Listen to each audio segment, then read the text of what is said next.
তথ্য প্রযুক্তির সহায়তায় হবিগঞ্জে অভিযান চালিয়ে অভিযুক্ত ব্যক্তিকে গ্রেপ্তার করা হয়েছে। বহালের রায় সরকারের আপিলে স্থগিত, 4 সপ্তাহ পর পূর্ণাঙ্গ রায়। তবুও সরকারের কাছ থেকে সিদ্ধান্ত চায় আন্দোলনকারীরা।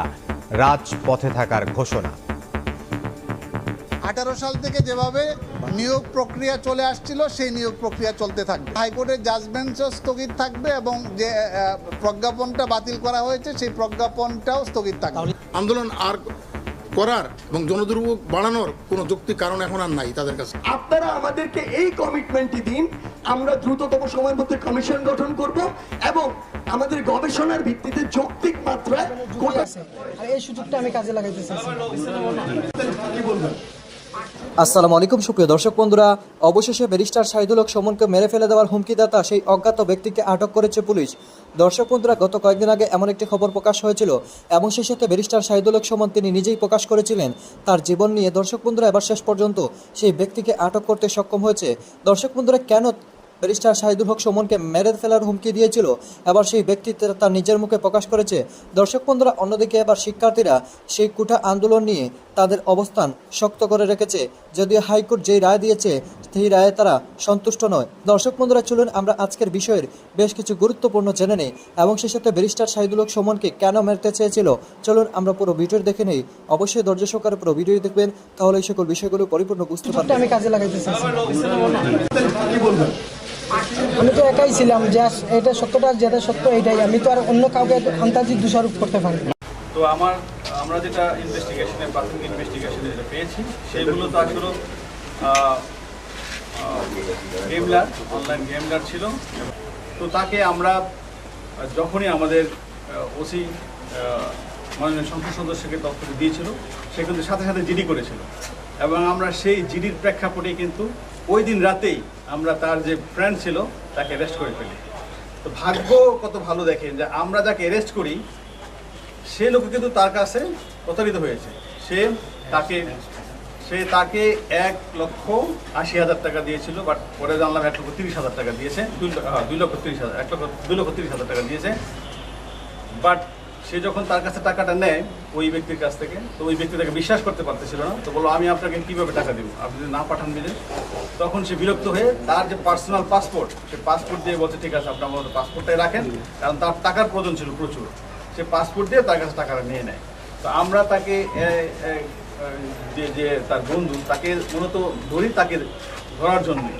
তো ভাগ্য বললো আমরা তার কাছে কিন্তু ওই দিনই পাসপোর্টটা পেয়ে যাই এবং পাসপোর্টে যে এনআইডি ছিল আমরা এনআইডি কপি নিয়ে আমরা কিন্তু তার বহির্গমন ওই দিনই কিন্তু বন্ধ করে দিই এবং আমরা সমস্ত জায়গায় ল্যান্ড এবং সি কোর্টে আমরা চিঠি দিয়ে দিই। যার প্রেক্ষাপটে পরে আমরা তাকে ধরার জন্য বিভিন্ন জায়গায় অভিযান চালাই। আমরা প্রথমে জানতে পারি সে আমাদের সেই তথ্য প্রযুক্তির মাধ্যমে যে সে চিটাগাঙে ছিল। আমরা চিটাগাং টিম পাঠাই, পরে দেখে আবার সে ঢাকায় টিম পাঠাই। আমরা একসাথে 3টা টিম পাঠিয়েছিলাম। তো সে এতই চালাক যে সে একবার হোয়াটসঅ্যাপে ভয়েস দেওয়ার পরে আর তাকে খুবই পাওয়া যায়, এক এক সময় তাকে এক এক জায়গায় দেখে। তাকে ট্রেসিং করা অনেক টাফ ছিল। তো যাই হোক আমরা আমাদের সিটিটিসি আন্দোলন আর করার এবং জনদুর্ভোগ বাড়ানোর কোনো যৌক্তিক কারণ এখন আর নাই তাদের কাছে। আপনারা আমাদেরকে এই কমিটমেন্টটি দিন, আমরা দ্রুততম সময়ের মধ্যে কমিশন গঠন করব এবং আমাদের গবেষণার ভিত্তিতে যৌক্তিক মাত্রায় কোটা সংস্কার করব। আমরা আদালতের রায়ের প্রতি সম্মান জানাই, কিন্তু আমরা অটল থাকবো আমাদের দাবিতে। আইন পাশ করে আমাদের এই কোটাকে সংস্কার করবে, আমাদের এটাই দাবি। পরিপূর্ণ সমাধান না হওয়া পর্যন্ত রাজপথে থাকবো ইনশাআল্লাহ। বৈষম্যমূলক কোটার অবসান ঘটছে না, আমরা রাজপথ ছাড়বো না। আত্মহত্যা পাগলে 4 মেরে আসছি। গরিব মানুষের কপাল হচ্ছে কষ্ট। রাস্তাঘাট অবরোধের কারণে আমরা মিরপুর যাইতে খুব ভোগান্তি। দেখছিলেন প্রধান শিরোনাম। দুপুরের সময় সঙ্গে আছে আমি ইমদাদুল হক। এবার অন্যান্য শীর্ষ সংবাদ। বাংলাদেশ ও চীনের প্রধানমন্ত্রীর দ্বিপাক্ষিক বৈঠক। ঢাকা বেইজিং 21টি সমঝোতা স্মারক সই, 1 বিলিয়ন চীনা মুদ্রা সহযোগিতার আশ্বাস। শেখ হাসিনা শি জিনপিং বৈঠক বিকেলে।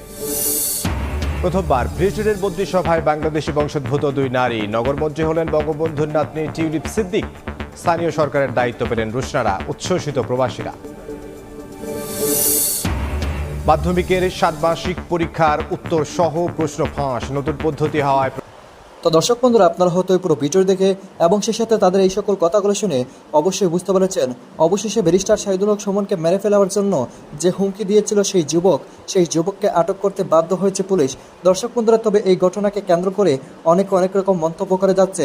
অনেকে বলছে এই ঘটনা নাকি নাটক সাজিয়েছে। দর্শক বন্ধুরা, এই সকল বিষয়গুলোকে দামাচাপা দেওয়ার জন্য দর্শক বন্ধুরা আসলে কতটুকু যৌক্তিক এবং কতটুকু বাস্তব সেটা এখনও বোঝা যাচ্ছে না।